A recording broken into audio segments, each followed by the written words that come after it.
All right, guys. So we're here with GFT Black Belt. He's got. I posted on our Instagram, guys. I'm not gonna name all the accomplishments he has because he has so many. Just go on his Instagram, Jake Mackenzie BJJ, South American champion, 5-time Brazilian national team champion, 2-time Brazilian national nogi champion, Pan Am champion, South American Master Worlds. He's got a bunch of things. He's got Jake Mackenzie here, guys. Canadian BJJ legend. How's it going, man? I'm good, brother. How about yourself?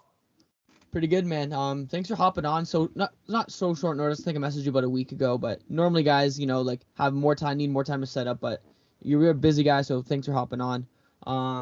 Yeah. So basically, what I want to start it off is like I'm sure you get this all the time, but what got you into jiu-jitsu? Like what age did you start? How'd you start? And like how'd you get to where you are now?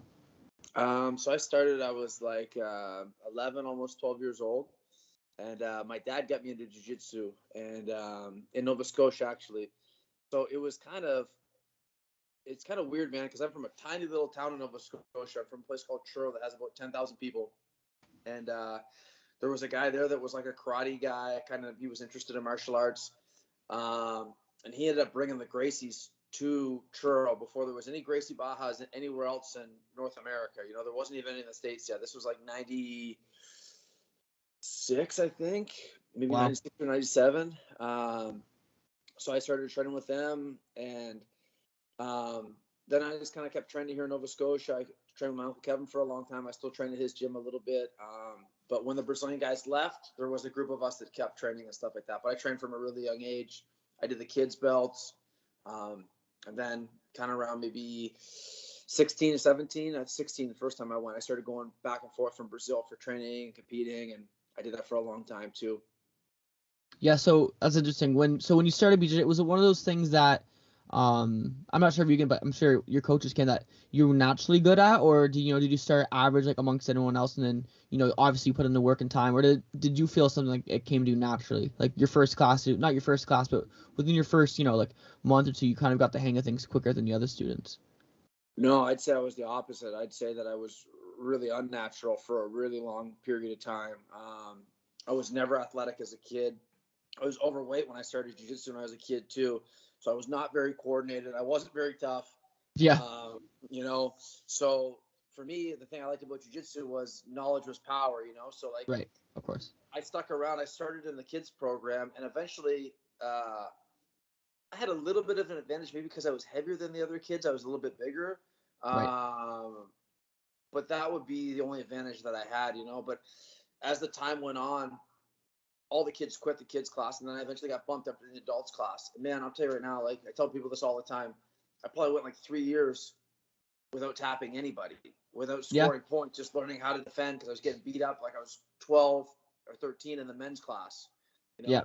And right about the time when I started to turn 16, I started to get a little bit more like man strength, and then the technique that I knew, I was able to kind of apply it because I had a little bit of strength behind it. But I'd say it was the completely opposite. I was Yeah. uncoordinated, unnatural, non-athletic. I just stuck with it for a really long time, Was there a point in time where when you were training that you decided, like, did you have a moment of realization when you're like, I want to commit to this, like I really want to progress in this, or did it like one of those things that like 10 years goes by and you're like, oh shit, I guess I've been doing this for 10 years, like, or was there a moment in time where you decided you want to commit to jiu-jitsu? Oh, I wanted to commit to I fell in love with jiu-jitsu pretty quick. Yeah.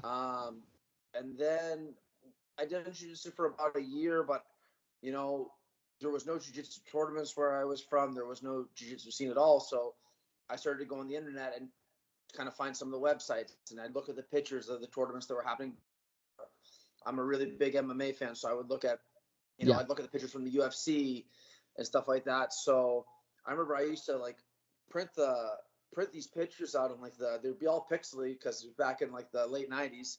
Yeah. And I put them up on my wall and stuff. And I knew that I wanted to commit to jiu-jitsu. I just didn't really know how I was going to do that because Right. Okay. it seemed like there was no avenue for me to do that in Nova Scotia, Yeah. But I eventually made some things happen, and I was able to get some contacts in Brazil, and I started training in the States, and I started getting myself out there, and I met some good people, and things kind of started to fall in place. But yeah, from a very young age, I wanted to do jiu-jitsu. I just didn't really know how I was going to do that. Okay, yeah, that's so you mentioned how there wasn't really an avenue, like wasn't much of a jiu-jitsu scene at the time. I feel like for me, I've always liked the jiu-jitsu, but for the general public, I feel, within the last maybe since 2017, jiu-jitsu's become a lot more mainstream to me, in my opinion, especially the no-gi, right? Sure. Guys, the Danaher Death Squad, they kind of, not they didn't obviously by no means invented no-gi, but they definitely, I feel like guys like Gordon Ryan, Craig Jones, they brought it to the mainstream level. They revolutionized it for sure. Yeah, they definitely revolutionized it. What do you think? So obviously, I'm assuming you're a fan of gi more than no-gi, right? Yeah. Yes. Do you think there is going to be a time or an opportunity for gi jiu-jitsu to make that next step in terms of mainstream coverage, or do you think it's just going to be no-gi because it's, like easier just for the general public to understand? I think there is. I think what you're going to see now is before, if you look at all the ADCC champions, they were all gi guys. They're all guys that won the worlds in the gi, and then they would take the gi off, they would train, and they would win ADCC. You still see that sometimes. If you look at about half the champions from the last ADCC, JT Torres was a gi guy. Yep. Tanquinho was a gi guy. I'm drawing a blank on some of the people that won. I know obviously Gordon won his weight in the absolute. He was pretty much all no gi guy. Mateus Diniz was a gi guy. Kylan Duarte was a gi guy. But I think now, you're going to see less and less of that. Like this last ADCC, 4 to the 6 champions came from a gi background. But I think you're going to start to see people specialize in either gi or no gi. And some people are going to do both. Some people are going to be like a jack of all trades. They're going to be good at both. But I think, honestly, like I competed in the IBJJF my whole career. That was always a big avenue in the gi because those were the biggest titles were. What I've been doing lately, I've been competing in this AGP, which is run by the Sheikh in Abu Dhabi. So it's the Abu Dhabi Jiu-Jitsu Professional Tour. And I think these guys are going to change the way that Jiu-Jitsu with the gi is done because they've made the rules a lot more exciting. It's shorter time limits. Man, I'm a Jiu-Jitsu nerd. I watch Jiu-Jitsu all day long. If I'm watching a 10-minute match, I'm skipping through a lot of it because there's stalemates in it, Yeah. And I think that it's going to be – I think the shorter matches are much more exciting, and with the new rule set, it's more dynamic. And there's a lot more funding because you have the Sheikh, you have Abu Dhabi, you have all the United Arab Emirates kind of backing this a lot big of money program. So I think if you do see gi jiu-jitsu get more mainstream, it's going to be because of that rule set. I don't think it's going to be in the IBJJF. I think the IBJJF is great. They took jiu-jitsu to another they took it to another level. Yep. But I think that it's going to be, I don't know almost anybody that's a spectator of jiu-jitsu and like, oh, I like watching jiu-jitsu, but I don't do jiu-jitsu. Everybody's either a practitioner or somebody that's, either your parents come to watch or your girlfriend or your wife. Yeah, exactly. But I think that the AGP is going to make some big moves. And if anybody's able to bring jiu-jitsu to the next level as a spectator sport with the gi on, I think it's going to be the AGP for sure.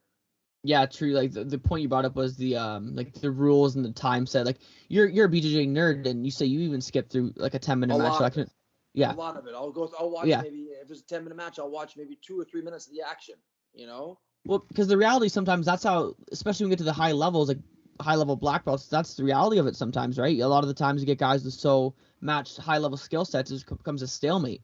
Sure. A guy's in the bottom and he's very meticulous of how.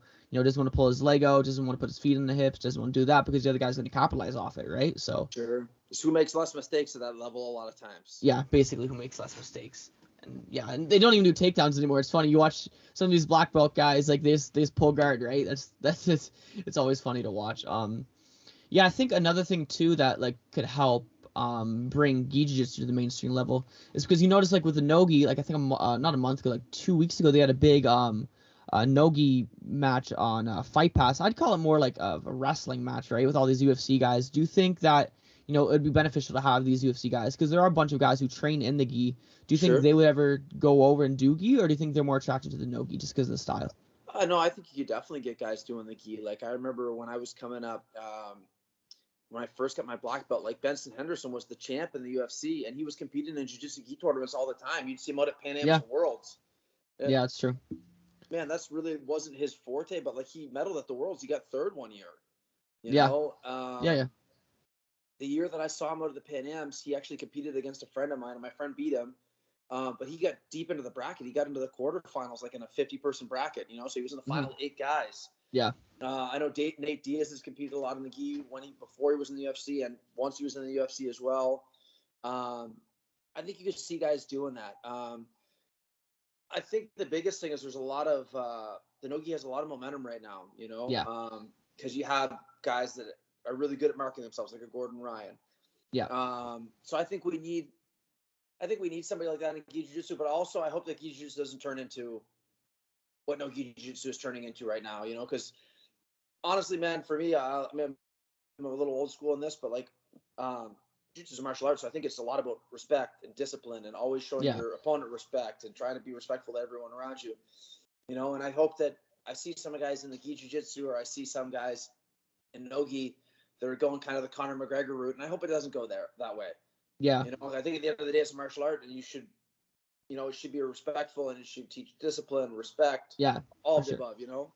Unfortunately, like when you said that, I recalled I was like 8 months ago. I forget who it was. I should remember who it was. It was after the guy slapped the guy like twice. You know exactly. They're backstage, and then they had Oh, the it was Gordon and Andre Galvão, yeah. Yeah, Galvo and Ryan. So things like that, like but like small things like that, like unfortunately, like that's what generates a lot of buzz, right? Like for example, Sure. let's bring UFC, total different sport, but like you know what I mean. But you get these guys and like they're great fighters, like Colby Covington, for example. He was a good fighter, but they're about to cut him, right? And then he started getting the gig, started talking his shit, and then you got the fight. So I understand what you're saying. Like I agree with you. I hope it doesn't go down that route, but I think unfortunately, in order to get non-BJJ practitioners and your average fan onto that, I think you'll need to implement some of that. And unfortunately, like that's how fighters promote themselves, right? You can't promote yourself positively, right?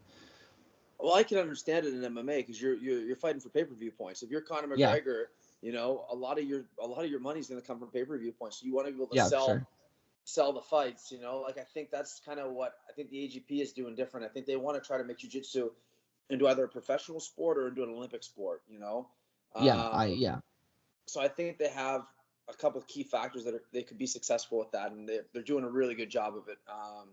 But I understand completely in MMA. Like you said, Colby Covington, he's a great example. They were going to cut him because he was a boring wrestler, and then he just started talking a whole bunch of shit, and everybody wants to see him lose, or the people are fans of him, they want to see him win, and he's really brought himself to the mainstream. He's probably one of the highest paid guys right now at 170. Yeah, for sure. For sure. You mentioned, bringing jiu-jitsu to the Olympic level, which I think, has always been definitely a conversation, right? Because you have judo, you have wrestling, you have boxing, like other martial arts, you have taekwondo. I think, how close do you think that we are to bringing Brazilian jiu-jitsu to the Olympic level? Like we say 2024, like what's your time frame on that if you had to predict? I think we're really far off, because if you look at if you look at judo, or if you look at wrestling, or if you look at taekwondo, all of these sports are like the governing bodies from the state level to the national level to the international level. They're super well organized for the first thing. Yeah. So jiu-jitsu doesn't have that organization. I think that's going to be key. That's going to take a long time. Another thing is the rule sets. You look at the IBJJF's rule set. You look at EBI. You look at AGP, ADCC. These all have different rule sets. Yeah. From each federation to the other one. Like if you look at wrestling, you go to a freestyle wrestling competition, it's international rules. If you go to a judo competition, it's international rules. So I think jiu-jitsu has a lot of things either in the sanctioning, like in the governing bodies, or in the rules that's working against you. The Olympic route, there's some money if you're an Olympic athlete. I really hope that they do it on a professional level. Like if you look at like pro skateboarding or pro surfing, or any of those where they have a professional tour, those guys are paid money for the events, and they make money from sponsorships as well. I think that would be maybe a more attainable goal for jiu-jitsu that wouldn't take as long. And I think it would be better for the athletes too, because you're making a little bit of money, where you're not having to go through like a Sport Canada or like a carding system with the athletes, Yeah, no, for sure. Yeah, that's it's kind of a shame, right, that it's so far away, because like, no disrespect to my taekwondo people, anyone who trains taekwondo, but I'm watching it sometimes. I'm like, jiu-jitsu has to be more like, jiu-jitsu there's no way you can consider, you can say taekwondo is an Olympic sport and not say jiu-jitsu is an Olympic sport. You know what I mean? Like, no disrespect to my taekwondo people, but you know what I mean? So yeah, you've competed all over the world, you competed in the World Masters, Sao Paulo, Miami, bunch of places. What's your favorite, like, are all the experiences when you go to these places relative in terms of how it's handled, or do you just go, like, what's some more memorable experiences you could say from all these places that you've traveled to? Oh man. Well, I've been all over Brazil. I lived in Brazil for about 11 years, almost close to 11 Oh, years. wow. So my wife is Brazilian. I had gone training back. I started training in Brazil in 2003, and I was Okay. going back and forth a lot until I had the permanent residency visa, so I could live there full time. So I competed all over Brazil, which is very, very cool. I got to compete in Manaus in the Amazon, which was really, really cool because they have a very big jiu-jitsu culture there. That's where a lot of these new young guys are coming out, like Mika Galvão, Diogo Hayes. There's a couple guys, Fabrice Andre. Have a really strong jiu-jitsu culture there. So competing in Brazil, all around Brazil, was super cool. I've competed in Japan a couple of times, which is really cool. They have a big martial arts culture there with judo, with wrestling, Yeah. with all the martial arts came from there, most of them. Yeah, I've competed in Europe a bunch, but I definitely say like Japan was one of the most memorable for sure. Yeah. For sure. Just the fact of being everyone, even just as a location, just Japan, just, I'd Oh, always super wanted to cool. go It's one there. of my Yeah. favorite spots. It's like you're in the future. It's like you're in a different world. Yeah, I've heard people say that, and hopefully one day I'll be there. I'm sure I'll get there. I'll just not even to compete, just to check out Japan. Sure. Great Speaking of, food there too. yeah, oh yeah, I know. Trust me, I love Japanese food. I'm sure it's different there than it is here, but at least I get an idea what it would be like. Um, Yeah, so all these places, like you're saying, like United States has been forming their own Brazilian Jiu-Jitsu culture recently, right? You have Brazil, who's obviously had their culture forever. You have Japan, like you say, who's the originators of a lot of these martial arts, right? It started from Japanese Jiu-Jitsu, and then from there it became Brazilian Jiu-Jitsu. What are some key differences you could say, like, about the cultures, like the way they appreciate fighters? Like, for example, I heard from a bunch of people on podcasts that in Brazil, like, they love, like, the general public of Brazil loves their fighters, like, whether it be MMA, UFC, Brazilian Jiu-Jitsu. So, like, what are some different aspects of each culture that you can say that really stand out between these different places? I think probably the way that the training is organized mostly. Like a lot of times whenever I take a trip, it's either for me to compete or it's for me to train or it's for me to Yeah, teach. So I'm in the gym a lot, but I think each culture kind of approaches the training a little bit different, like yeah, um, in Brazil, depending on the gyms, not every gym, but a lot of the gyms you go to, there's really high numbers of people. Like at the gym the GFT and the headquarters that I trained at and I taught at for a long time, you might roll up to training and there might be 30 or 40 black belts on the mat, yeah, and out of those 30 or 40 black belts, you probably got 25 of them that are competitors or full-time competitors. So the intensity of the training there is really, really high.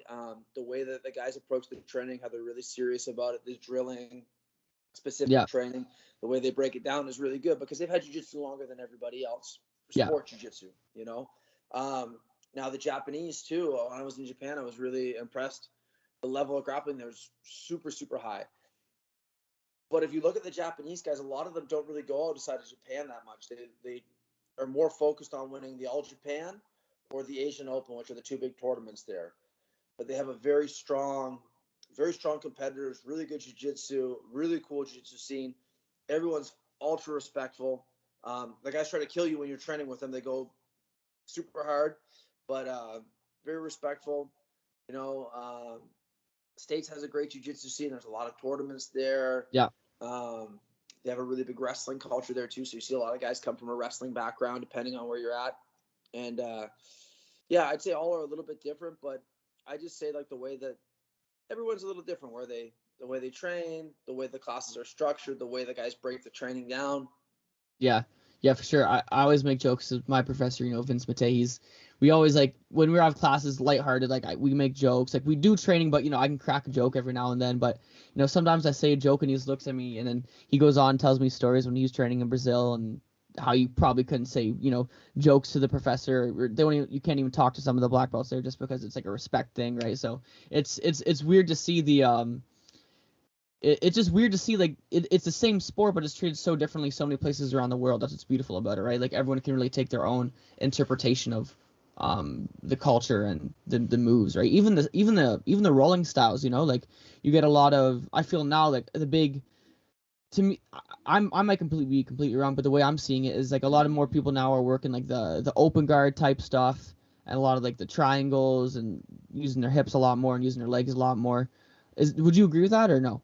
This Yeah, it depends on what the person's skill set is, yeah but like Nogi now, you've seen a lot of the guys, the heel hooks and leg locks were a really big thing for a while, and now guys are going down, working on a lot of wrestling, yeah yeah especially because in the rules that they're competing in, the ADCC wrestling is a really big X factor, because once you get into the overtimes, you can't pull guard. So I think really honestly, I think what will define what guys are going to work on is going to be the rule set. Like if you look yeah at the IBJJF, the guys don't wrestle because, man, it's really hard to get a takedown, especially on someone that can pull and sit down on you right away. yeah And it's much easier a lot of times to score off of your back, quick points, and stay up, than trying to pass a guy's guard, especially because the guard is so emphasized in jiu-jitsu, like yeah for sure I honestly think that grappling is all the same. I think if you look at grappling in general, I think judo and jiu-jitsu, what changes between the two of them is the rule set. yeah The guys in judo are really good at throws because if they throw the guy for a palm, the fight's over. yeah They're really good at pinning people because if they pin you for 20 seconds, the fight is over.